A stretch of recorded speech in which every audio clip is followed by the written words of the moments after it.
우리 현대 젊은 세대는 한자성어를 잘 몰라서 신문이나 이런 잡지에 이런 아주 좋은 한자성어가 나왔을 때 잘 이해를 못하는 경향이 없지 않아 있습니다. 제가 그거를 잘 알면서도 오늘 말씀을 우리가 알면은 좋은 하나의 한자성어를 통해서 하나님의 말씀을 함께 나누려고 합니다. 반면교사라는 한자성어가 있는데요. 이 반면교사라는 한자성어는 다른 사람이나 사물에 부정적인 측면에서 어떤 가르침을 얻는 것, 그거를 우리가 반면교사라 그럽니다. 그러니까 다른 사람의 좋은 점을 통해서 격려를 받아서 본받을 점을 우리가 배우는 것이 아니라 어떤 사람의 잘못, 어떤 사람의 악, 하나님 보시기에 옳지 않은 그러한 모습을 통해서 교훈과 가르침을 받게 되는 것이죠. 그래서 우리가 흔히 가끔씩 이런 말을 할 때가 있습니다. 나는 나중에 저렇게 살지 말아야지, 이런 말을 할 때가 있죠. 그리고 또 어떤 때는 나는 저렇게 늙지 말아야지, 이렇게 말할 때가 있습니다. 또 우리가 신앙인이니까 또 어떤 때는 나는 저렇게 신앙생활은 하지 말아야지, 이렇게 우리가 얘기할 때가 있죠. 그러니까 그 사람을 우리가 심판하고 정죄한다는 의미보다는 그 사람의 삶과 행실을 통해서 우리가 어떤 경각심을 받게 되는 것이죠. 저렇게 살면 안 되는구나, 좋지 않은 모습을 보게 되는 것이죠. 일반 사회생활에서는 그렇지 않지만 군대 같은 특별한 그런 상황에서는 이러한 모습들을 보게 됩니다. 조교가 뭔가를 이렇게 훈련시키는데 잘한 사람을 앞에 세워놓고 본받으라고 그런 것이 아니라 못하는 사람을 뽑아서 사람들 앞에서 한번 해보라고 해놓고 한다는 얘기가 이렇게 하면 안 됩니다, 이런 식으로 가르칩니다. 일반 사회에서는 그렇게 했다가는 굉장히 지탄받을 그런 일이긴 하지만 어쨌든 어떠한 사람이나 어떠한 사물의 잘못되고 부정한 모습을 통해서 어떤 교훈과 가르침을 받는 것, 그것이 한자성어로 반면교사다, 이렇게 표현을 합니다. 우리가 한 사람의 행동을 이해하려면 우리가 표면적으로 드러난 행동만을 갖고 그 사람을 판단한다면 굉장히 위험에 빠질 수가 있고요, 오해를 살 수가 있고 또 잘못 또 판단할 수가 있습니다. 한 사람의 행동을 이해하려면 그 사람의 생각을 먼저 알아야 되겠죠. 그리고 행동을 바꾸려면 그 사람의 생각을 바꿔야 되겠죠. 특히 우리가 살면서 많은 관계를 맺고 있는데 관계상에 일어나는 어떠한 잘못된 행동들, 그것들은 거의 예외 없이 그 관계를 얼마나 이해했느냐, 얼마나 잘못 이해했느냐, 거기에 달려 있다고 해도 과언이 아닙니다. 사울의 불순종, 그리고 사울의 아주 치졸한 핑계거리들, 그리고 우리가 이해하기 힘든 사울의 그런 몰상식한 행동들, 그것들은 과연 어디서부터 비롯된 것일까? 성경을 통해서 우리가 깨닫게 되는 것은 그러한 잘못된, 거짓된, 악한 행동들의 그 원인이 다른 데 있는 것이 아니라 사울이 하나님을 잘못 이해하고 있다는 데 있습니다. 그러니까 하나님을 제대로 알고 있지 못한 것이죠. 하나님을 잘 모르니까 하나님의 말씀에도 불순종하게 되는 것이고 하나님의 뜻도 아무 생각 없이 어기는 것이고, 더 나아가서는 자기가 하나님께 죄를 지었는데도 죄를 지었다는 사실조차 깨닫지 못하는 그러한 사울의 모습을 우리가 만나보게 됩니다. 사울의 비극은 어디서부터 시작이 된 것일까요? 하나님을 잘못 이해하는 데서부터 시작이 됩니다.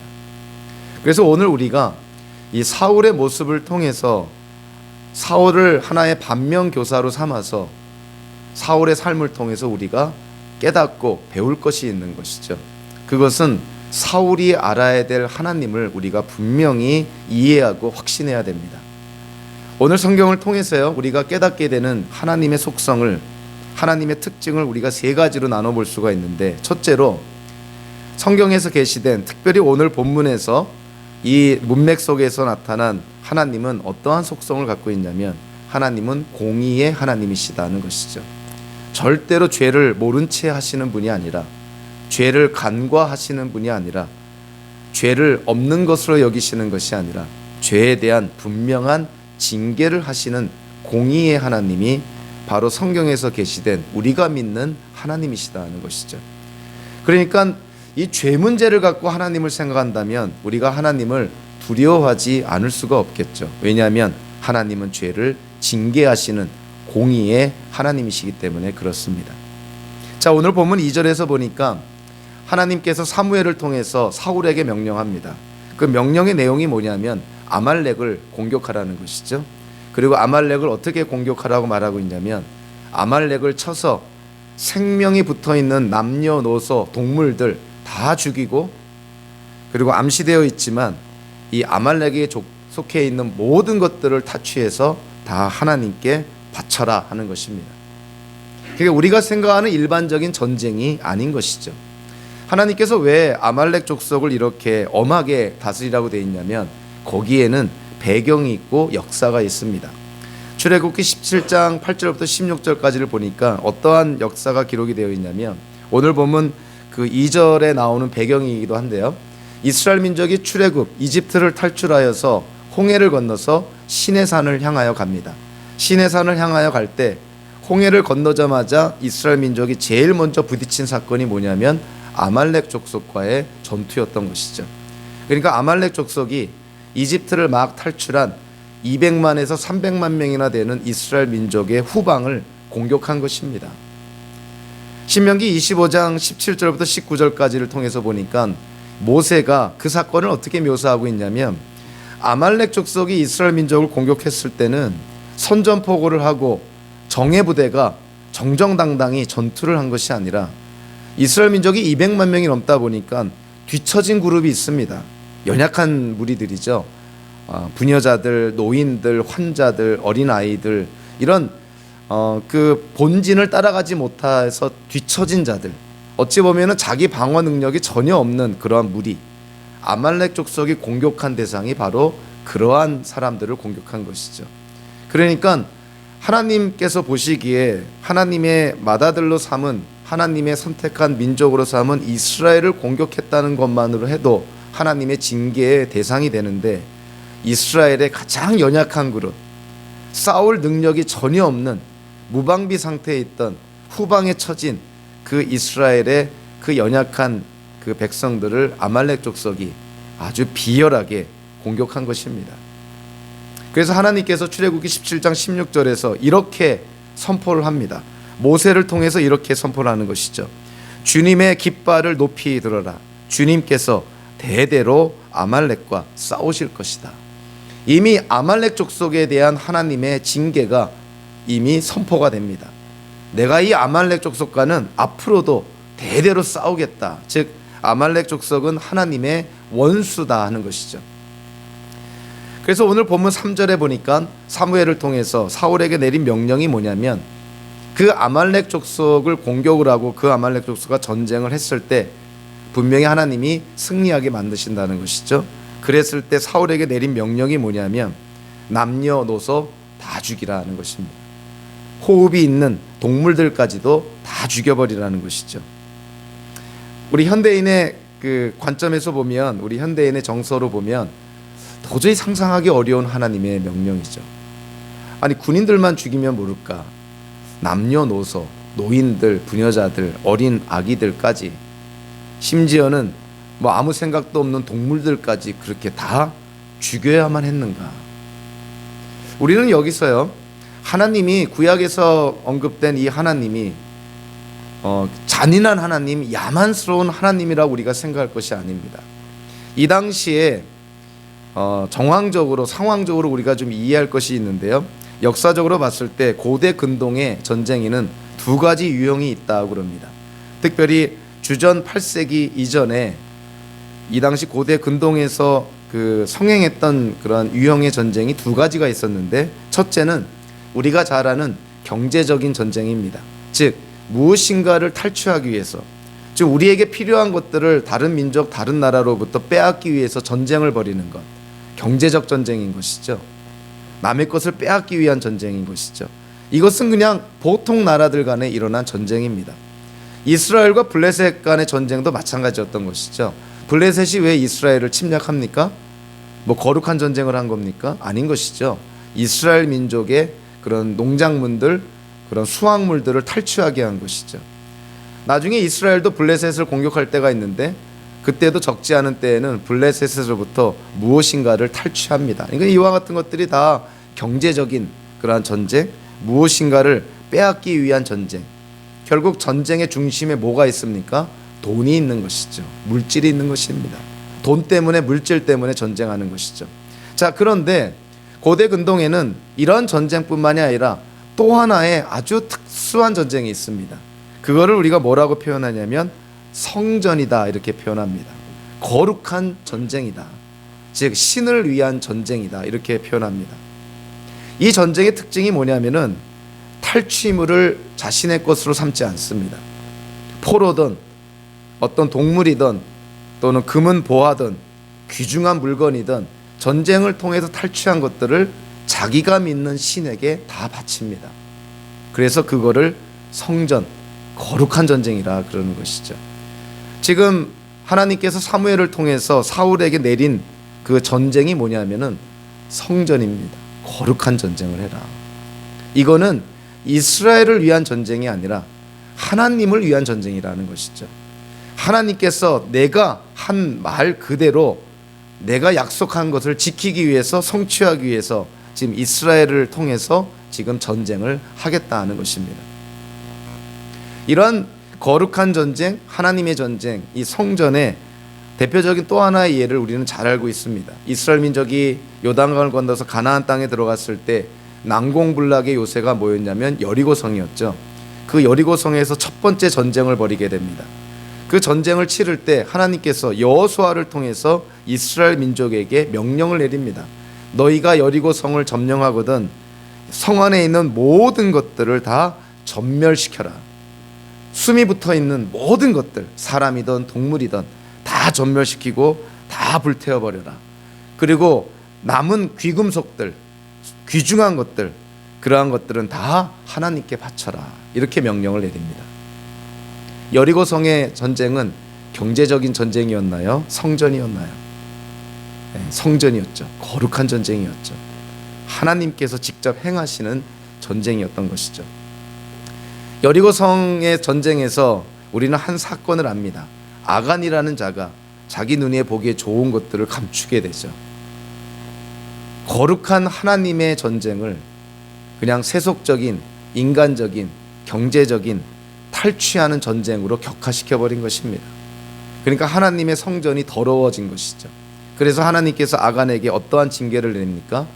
아간만 죽는 것이 아니라 그의 식구들이 다 죽고 아간에게 속해 있던 모든 동물들, 가재 도구까지도 다 불태워집니다.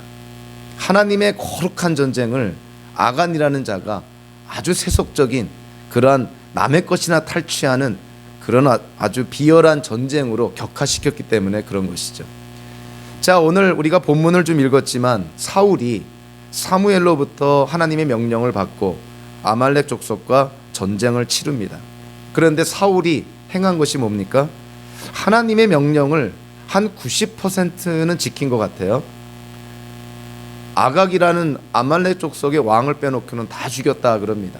그리고 동물들 가운데서 실한 것들을 빼놓고 변변치 않은 것들은 다 죽인 것이죠. 그러니까 얼뜻 보면 한 8, 90%는 하나님의 명령에 순종한 것 같은데 나머지 10%, 20% 순종하지 않은 것이죠. 그러니까 불완전한 순종을 한 것이죠. 부분적인 순종을 한 것입니다. 여러분들 하나님께 부분적으로 순종하고 하나님께 불완전하게 순종하면 그것을 우리가 뭐라 그러냐면 불순종이라 그러는 것입니다. 사울은 순종한 것이 아니라 불순종한 것이죠. 하나님의 전쟁, 성전, 거룩한 전쟁을 그냥 세상 나라들이 하는 그러한 남의 것이나 탈취하는 경제적인 그런 도둑질하는 그러한 전쟁으로 격화시켜 버린 것이죠. 히브리어로 헤렘이라 그럽니다. 이 전멸, 진멸이라는 뜻이죠. 그래서 이 헤렘 전쟁, 이 거룩한 성전, 전쟁을 통해서 수확하는 모든 것들, 포로들이든 동물들이든 모든 탈취물들 다 하나님께 제물로 바치라는 것입니다. 이것이 고대 근동에서 행해지던 한 형태의 전쟁이었던 것이죠. 이스라엘의 하나님만 이 전쟁을 한 것이 아니라 실제로 그 역사 속에서 다른 민족들도 자기의 신을 위한 그러한 성전을 펼친 기록들이 역사책에 남아 있습니다. 우리는 몇 년 전에 미국이 이라크랑 전쟁을 벌일 때 신문지상에서 성전이라는 표현을 매스컴에서 했던 것을 우리는 기억을 합니다. 미국이 이라크랑 벌이는 전쟁이 성전이었다. 거룩한 전쟁이었다. 마치 기독교 국가가 이슬람 국가랑 종교 전쟁이나 하는 것처럼 거룩한 전쟁, 성전이라 이렇게 표현을 했습니다. 그렇게 미국 국민들을 호도한 것이죠. 그런데 어느 양심 있는 언론인이 어떤 칼럼을 통해서 그러한 제목의 사설 칼럼을 씁니다. 만약에 이라크에 석유가 없었다면 미국이 이라크를 공격했을까? 겉으로 보기에는 거룩한 전쟁 같고 종교 전쟁 같지만 그 안을 들여다보면 결국은 석유, 돈, 물질 때문이었다는 것이죠. 이라크에 있는 석유를 탈취하기 위해서 그렇게 전쟁한 것이 아니냐, 이렇게 칼럼을 통해서 전곡을 찔렀던 것이죠. 그때는 많은 사람들이, 특히 미국 내에 있는 많은 기독교인들이 이라크와의 전쟁은 성전이라고 생각을 했습니다. 거룩한 하나님의 전쟁이라고 생각했죠. 근데 한 10년쯤 지난 지금 과연 얼마만한 미국 사람들이 이라크와의 전쟁을 성전이라고 생각할까요? 제가 볼 때는 10이면 9이 그것은 또 하나의 남의 나라에 있는 것을 탈취하기 위한 경제적인 전쟁에 지나지 않는다고 얘기할 거라고 저는 생각을 합니다. 하나님은 사무엘을 통해서 사울에게 명령합니다. 아말렉 족속이 이스라엘에게 행한 것을 한번 생각해 봐라. 너무나 비열하고 너무나 비겁한 그런 폭도들이다. 이 아말렉 족속은 농사나 짓는 농경업을 하는 그런 정착민들이 아니라 목축업을 하고 떠돌아다니는 유목민들이었던 것이죠. 그래서 가나안 땅 남부, 또 에돔 지역, 또 시나이 반도 이쪽을 돌아다니면서 약한 사람들, 약한 성들을 침략하고 탈취하는 그러한 폭도들이었습니다. 그들에 대해서 하나님께서 그들을 다 진멸시켜버려라. 저들은 이 지구상에서 없어져야 될 족속이다. 이렇게 말씀한 것이죠. 그런데 그것을 사울이 불순종한 것입니다. 하나님이 공의의 하나님이심을 제대로 이해하지 못했던 것이죠. 자, 오늘 본문을 통해서 또 우리가 알아야 될 하나님의 두 번째 속성이 뭐냐면요, 10절, 11절 그리고 35절을 통해 나타나는 표현인데요. 10절, 11절부터 보면 주님께서 사무엘에게 말씀하셨다. 사울을 왕으로 세운 것이 후회된다. 하나님이 후회하셨다. 이런 표현을 합니다. 35절에도 보니까 주님께서도 사울을 이스라엘의 왕으로 세우신 것을 후회하셨다. 우리가 아는 하나님이 어떤 하나님이시냐면 전지전능하신 하나님이시죠. 전지하시다는 것은 모든 것을 아시는 분이시죠. 그런데 성경이 뭐라고 표현합니까? 하나님이 후회하셨다. 우리가 믿고 우리가 알고 있는 하나님과 좀 모순되는 듯한 표현으로 보여지지 않습니까? 어떻게 하나님이 후회하실 수가 있을까? 전지하신 하나님이, 모든 것을 아시는 하나님이, 미래를 주관하시는 하나님이 어떻게 후회하실 수가 있을까? 후회하셨다는 이 말을 우리가 문자적으로 이해할 것이 아니라 성경에는 그러한 형태의 수사법들, 어떤 묘사하는 표현들이 있습니다. 우리가 좀 전문 용어로 써서 신인 동형론적 표현이다 이렇게 하는데요. 그것이 뭐냐면 하나님을 우리가 잘 이해하기 위해서 성경 저자들이 하나님을 인간의 신체를 빌어서 표현하기도 하고요. 예를 들면 하나님의 불꽃 같은 눈으로 우리를 보호하신다. 하나님의 능하신 팔로 우리를 지켜주신다. 뭐 이런 표현이 있습니다. 또 하나님이 질투하시면서까지 우리를 사랑하신다. 하나님이 분노하신다. 또 오늘 본문에 나온 것처럼 하나님이 후회하신다. 이런 표현들은 이거를 문자적으로 이해할 것이 아니라 우리 사람들이 성경을 읽을 때 하나님을 좀 더 잘 이해하기 위해서 이러한 표현의 방법을 사용한 것이죠. 하나님이 영이신데 눈이 있겠습니까? 뭐 손이 있겠어요? 하나님이 우리가 생각하는 것처럼 그런 치졸한 질투나 하는 하나님이시겠어요? 하나님께서 감정적으로 자기 성질에 못 이겨서 분노하는 그러한 하나님이시겠습니까? 이러한 표현을 썼을 때에는 하나님이 우리를 질투하시면서까지 사랑하시는 그 사랑의 정도를 표현한 것이죠. 하나님의 분노라는 것은 인간이 감정적으로 어떤 동물적으로 즉흥적으로 하는 그런 화를 내는 것과는 차원이 다른 것이죠. 그럼에도 불구하고 하나님의 그 모습을 우리가 이해하기 위해서 성경 저자가 이러한 표현들을 사용한 것입니다. 하나님께서 후회하셨다. 이거는 하나님께서 사울이 하나님의 명령에 불순종한 거에 대해서 얼마나 마음 아파하셨는가, 그거를 우리에게 나타내주는 묘사인 것이죠. 그래서 이 부분에 대해서요, 숭실대학교 기독학과의 교수이기도 하신 김혜곤 목사님의 책에서 보니까 이 부분을 그분은 이렇게 해석을 합니다. 하나의 패러그래프를 제가 읽어드릴게요. 한번 잘 귀담아 들어보시기 바랍니다. 하나님의 전지전능함도 인간의 불순종으로 인해 상처를 입으시고 당신의 뜻이 좌절당하는 슬픔을 경험하는 것까지 막지는 못한다. 하나님은 인간의 불순종과 명령 묵살로 인해 깊은 상처를 입으신다. 하나님은 자기 평가에 몰입하신다. 후회하시는 하나님의 모습은 성경의 하나님이 참으로 인격적인 하나님이심을 보여준다. 이 모습은 하나님의 전지전능성에 대한 부정이 아니라 하나님께서 인간의 태도에 얼마나 깊이 영향을 받으시는지를 보여준다. 하나님께서는 인간의 죄와 불순종 때문에 상처를 받으시고 마음이 무너져 내리시는 지극히 인격적인 하나님이시다. 사울 왕을 이스라엘 왕으로 선택하신 것에 대하여 후회하시는 하나님은 노아 홍수 때 땅 위에 사람 지으셨음을 후회하시는 바로 그 하나님이시다.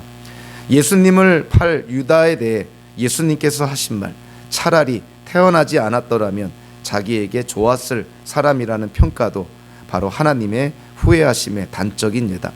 하나님께서는 인간의 패악과 타락에 대해 매일 분노하시고 후회하시고, 그리고 후회와 분노를 초극하는 은혜와 자비를 베푸시는 하나님이시다.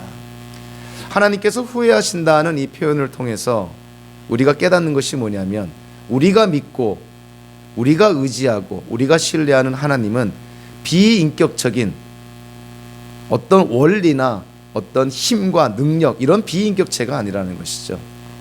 우리가 공감할 수 있는 인격적인 하나님이 바로 우리가 믿는 하나님이시다는 것이죠.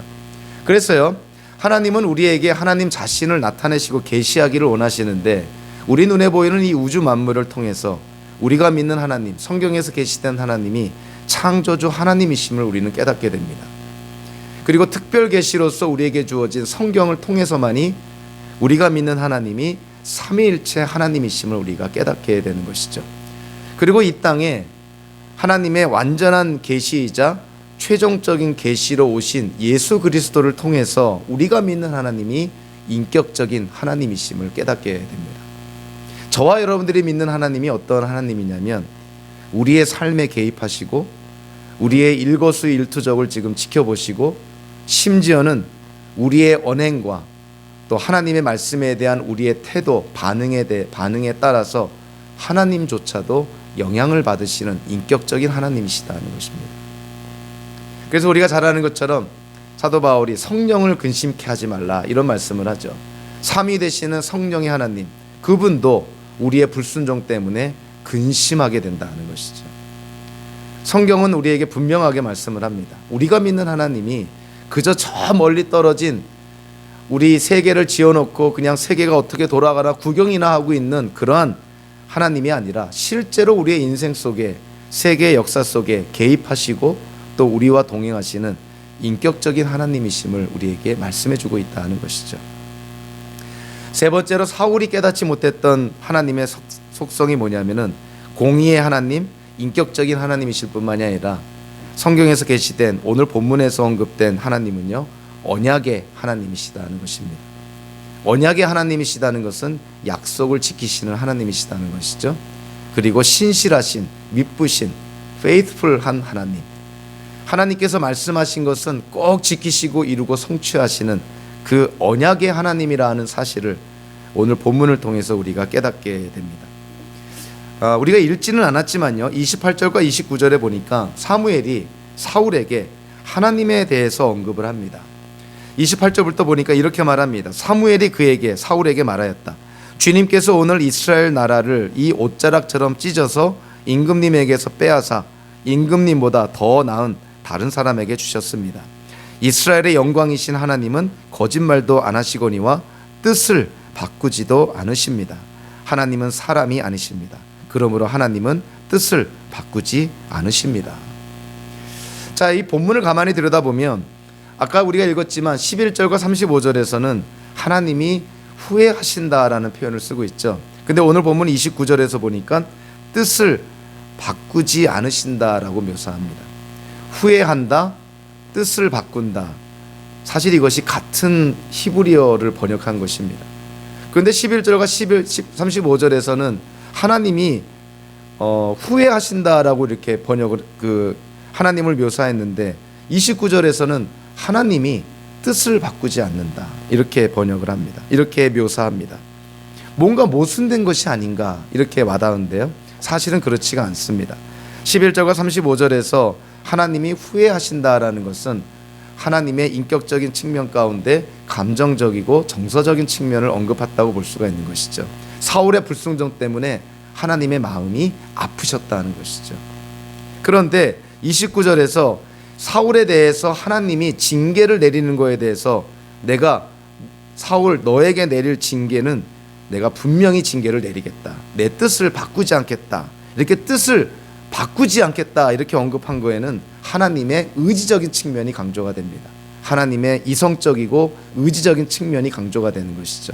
그러니까 앞에서는 하나님의 인격적인 그러한 부분 가운데서 감정적인 측면이라면 하나님께서 뜻을 바꾸지 않겠다는 것은 하나님의 인격적인 그러한 부분 안에서 의지적인 측면을 강조한 표현이라고 볼 수가 있는 것이죠. 그래서 하나님은 하나님의 약속을 반드시 지키시는 분입니다. 악인들에 대해서 하나님이 징계하시겠다고 한다면 하나님은 반드시 징계하시는 분이시죠. 하나님께서 선택한 이스라엘 백성 우리 기독교인들 그들에게 하나님께서 축복하시겠다고 한다면 하나님은 분명히 축복하시는 그런 언약의 하나님이시다는 것입니다. 우리가 다시 한번 아말렉 족속의 이야기로 돌아가 보면요, 어떤 목사님이 이 부분에 대해서 하나님을 이렇게 묘사합니다. 우리가 보통 사람들하고 얘기할 때 저 사람 좀 성격이 있고 불같지만 뒤끝이 없어 이런 표현을 하죠. 근데 어느 목사님이 이 부분에 대해서 어떻게 하나님을 묘사하냐면 하나님은 뒤끝이 있으신 분이다 이렇게 묘사합니다. 뒤끝이 있는 정도가 아니라 뒤끝 장렬 이런 표현을 씁니다. 굉장히 하나님에 대해서 좀 부정적인 표현 같지만 가만히 내용을 들여다보면 이해가 되는 표현이에요. 하나님이 뒤끝이 있으신 분이라는 거예요. 자, 아말렉 족속을 한번 볼까요? 우리가 이미 아말렉 족속과 이스라엘 민족 간의 관계를 언급을 했지만 출애굽기 17장에서 아말렉 족속이 이스라엘 민족을 공격하는 사건이 생깁니다. 근데 출애굽기 17장이 어떠한 시대적인 상황이냐면 이스라엘 민족이 출애굽하고 홍해를 건너고 나서 시내산으로 향할 때 일어난 첫 번째 사건이었다는 거예요. 여러분들 성경의 연대를 통해서 보면 출애굽이 언제 일어나냐면 주전 1446년에 일어납니다. 그러니까 아말렉 족속이 이스라엘을 공격한 때가 주전 1406년 그쯤이라는 것이죠. 그런데 이 사건에 대해서 모세가 가나안 땅을 눈앞에 둔 이스라엘 민족에게 이 사건을 언급을 합니다. 그리고 나서 아말렉 족속에 대해서 하나님의 징계를 언급을 합니다. 신명기 25장에서 이스라엘 민족이 모압 광야에 모여 있을 때 모세가 이 아말렉 족속이 이스라엘 민족을 공격한 사건을 언급을 하죠. 근데 여러분들 아는 것처럼 모압 광야에는 이스라엘 민족이 언제 도착하게 되냐면 40년 광야 생활을 지난 후에 모압 광야에 도착하게 되는 것이죠. 그럼 모압 광야에는 몇 년에 도착한 것입니까? 약 주전 1406년 40년이 지난 후에 1406년에 도착하게 된 것이죠. 그러니까 40년 전에 일어났던 일을 모세가 이스라엘 민족에게 상기시켜 줍니다. 너희 조상들을 40년 전에 이 아말렉 족속이 공격했다. 그것도 아주 비겁하고 치졸하게 공격했다. 그런데 그 사건을 오늘 본문에서 하나님이 언급하시죠. 자, 오늘 본문이 시대적으로 어떠한 상황입니까? 사울이 왕으로 있을 때죠. 사울이 이스라엘의 초대 왕으로 있을 때 그 시간이 연대가 어떠냐면 주전 1050년부터 주전 1010년까지 사울이 40년을 이스라엘을 다스립니다.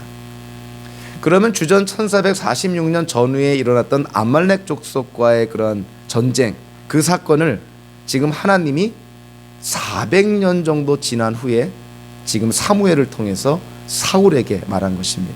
400년 전에 너희 조상에게 행했던 그 아말렉 족속의 죄, 그걸 사울 내가 그거를 이제 처리해야 된다는 것입니다.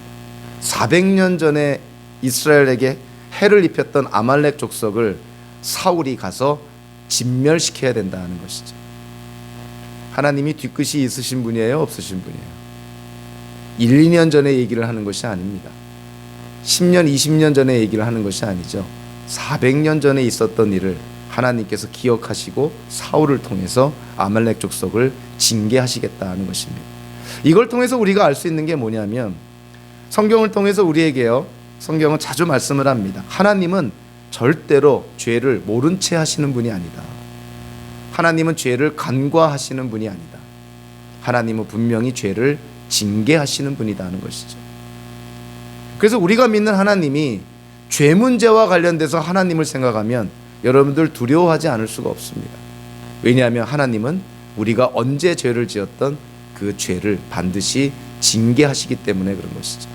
왜냐하면 하나님은 공의로운 하나님이시기 때문에 그렇습니다.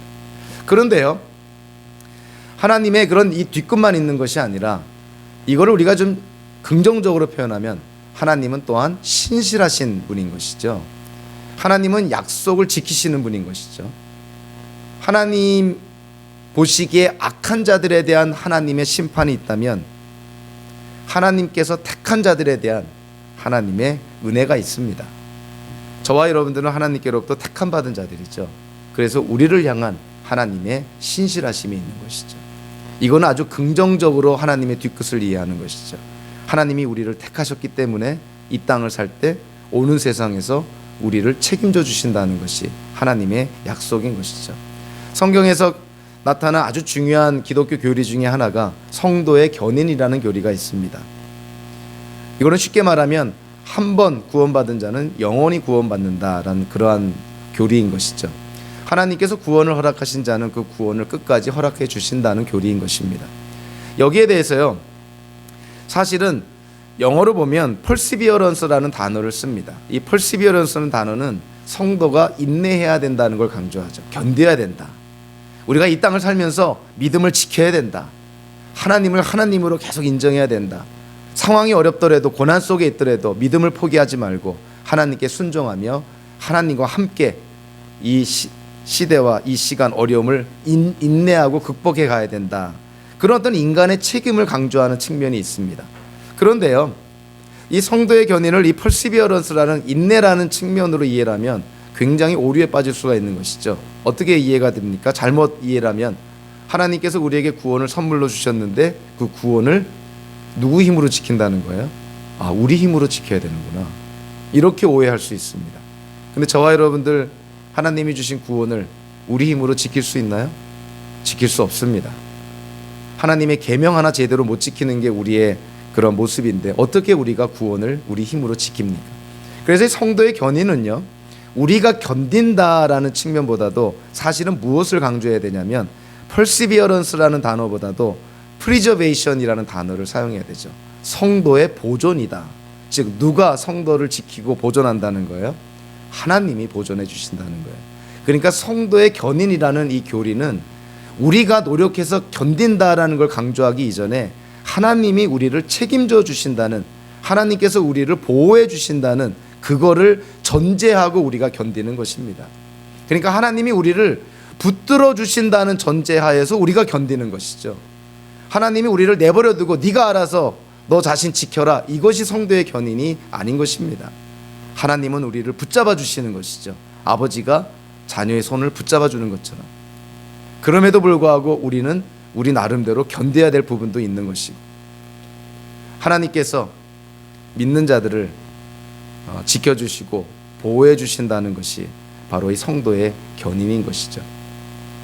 예수님께서 그의 그 말씀을 통해서, 특별히 요한복음의 말씀을 통해서 이 부분을 특별히 강조를 합니다. 생명의 떡, 그 말씀을 하면서요, 요한복음 6장에서 예수님께서 삼척 동자가 쉽게 이해할 수 있는 평이한 표현으로 언급을 합니다. 그런데 내용은 굉장히 중요한 내용을 언급을 하죠. 요한복음 6장 37절, 44절, 65절, 이 세 군데에서 언급을 하는데 사실은 같은 내용인데 표현이 조금 다르게 언급을 합니다. 37절에서 뭐라고 말씀하고 있냐면 아버지께서 내게 주시는 사람은 다 내게로 올 것이요.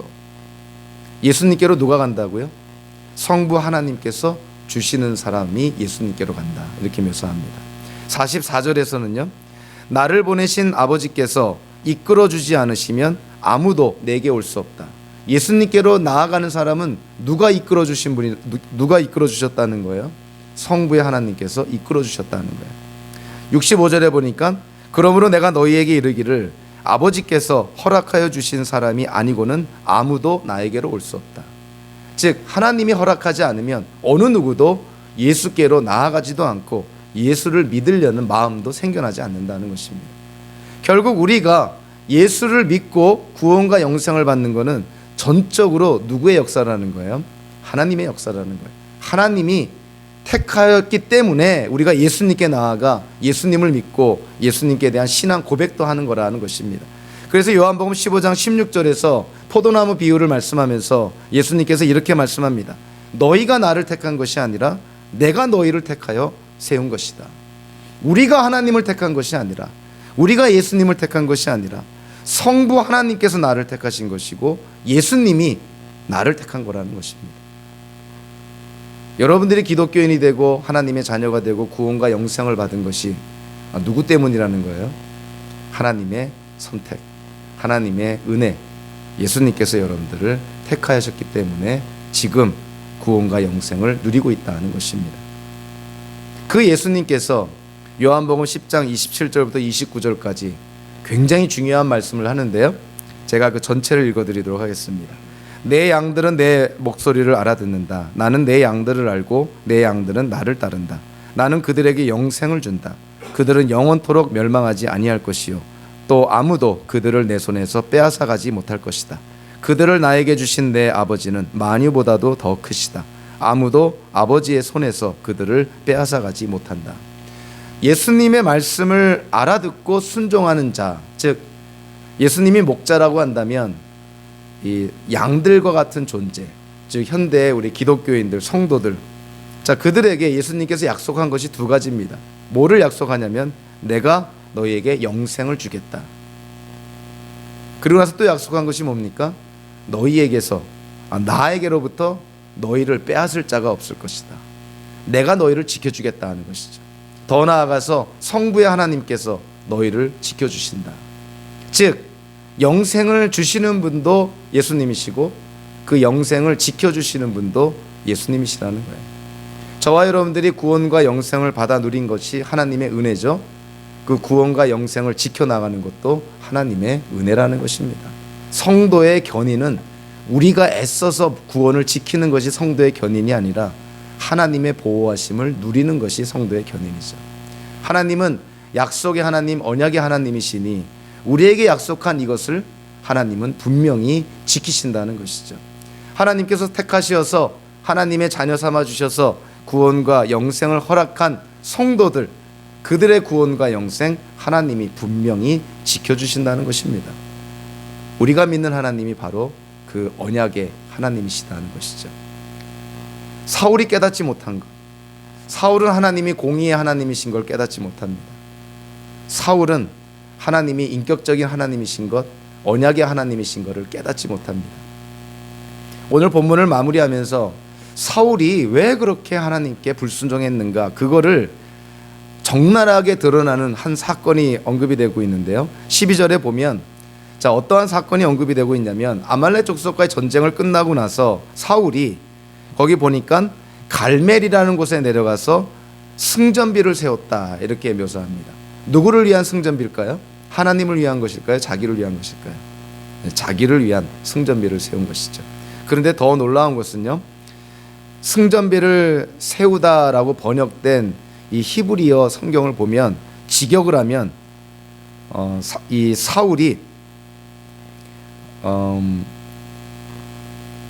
그 히브리어 성경을 직역을 하면 보라 그를 위해 손을 세웠다 이렇게 번역이 됩니다. 그러니까 승전비는 무슨 단어에 대한 그 번역이냐면 히브리어 야드, 손을 의미하는 단어를 번역한 것이에요. 그러니까 사울이 갈멜에 가서 뭐를 세웠다는 거예요? 자기 손을 세웠다는 거예요. 손. 자, 우리가 이 사무엘기상에서 손이라는 단어를 보면 생각나는 사건들이 많이 있습니다. 이스라엘 민족과 블레셋 족속이 전쟁을 벌일 때 그걸 어떻게 상징적으로 묘사하냐면 하나님의 손과 블레셋의 손의 대결로 묘사를 합니다.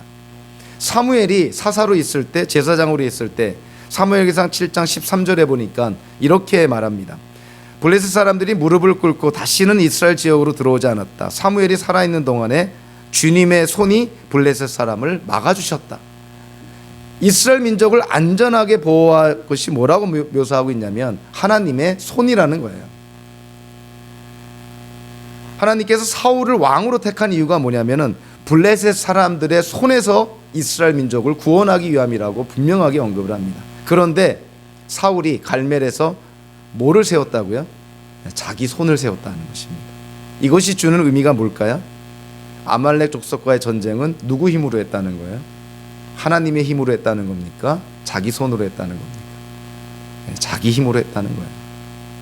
하나님이 완전히 배제된 상태에서 사울은 장군 출신이니 자기 힘으로, 자기 전략으로, 자기의 어떤 지략으로 그렇게 전쟁을 했다는 것입니다. 여러분들, 사울의 문제가 뭡니까? 사울의 비극을 낳은 궁극적인 원인이 뭘까요? 하나님을 배제한 것입니다. 하나님을 인정하지 않은 것이죠. 성경 전체를 봤을 때, 세계 역사 전체를 봤을 때 죄의 본질이 무엇입니까? 선악과의 그런 본질이 무엇입니까? 하나님을 하나님으로 인정하지 않는 것이 모든 죄의 본질인 것이죠. 거기로부터 모든 죄의 증상들이 생겨나게 됩니다.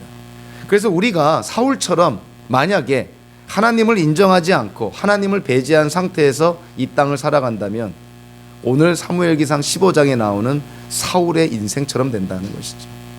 하나님을 배제하고 하나님을 인정하지 않는 인생, 그것이 사울의 비극의 출발점이었다는 것입니다. 우리가 믿고 의지하는 하나님은요, 공의의 하나님이십니다. 그리고 지금도 우리와 교통교제하는 인격적인 하나님이시죠. 그리고 하나님은 악인에게는 분명한 심판을 내리시겠다고 말씀하셨고 선택받은 민족에게는 구원과 영생을 허락하시겠다고 약속한 언약의 하나님이시기도 합니다. 저와 여러분들이 예수님에 대한 분명한 신앙 고백이 있다면 언약의 하나님은 우리에게 구원과 영생을 약속합니다. 저와 여러분들의 인생 속에 오늘 우리가 함께 나눈 하나님이 그냥 저 글자 속에, 책 속에 있는 하나님이 아니라 정말 내 인생 속에 살아 역사하는 나의 하나님, 우리의 하나님이 되는 그러한 성도의 삶을 사시기를 주님의 이름으로 축원합니다. 기도하겠습니다. 하나님 아버지, 사울의 인생을 통해서 우리는 참 큰 교훈과 또 가르침, 경각심을 우리가 받게 됩니다. 우리가 믿는 하나님이 어떤 하나님이십니까?